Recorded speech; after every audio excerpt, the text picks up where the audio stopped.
Oo, ito naman si Rosel Monteverde ba to? Oo. Kinumpirma na may future ng pelikulang gagawin ang Frances. Sa Regal yan, di Sa ba? Regal, ha? Para may title na yan, ha? May Future You. Hindi sa Star Cinema, pero Yeah. sa Regal. May Future You yata title.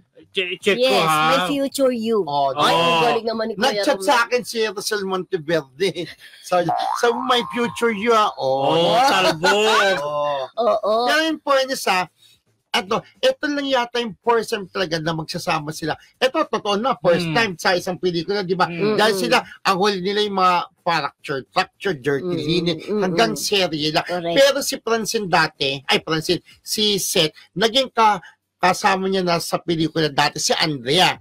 Pero si Francine ngayon pa, ako naniniwala ko na nagtiwala sa kanila ang Regal, ay kikita, hindi alam nila na malakas ang dating sa taganga.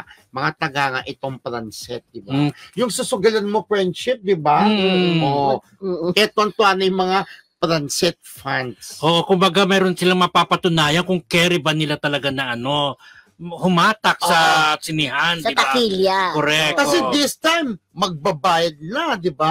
Hindi kagaya sa TV, mga serye, libre lang, di ba? Pero ito patunayan talaga. Pero kung naniniwala kapag maganda talaga yung proyekto, sikat yung artista, tapos yung team song, minsan may tulong yan eh.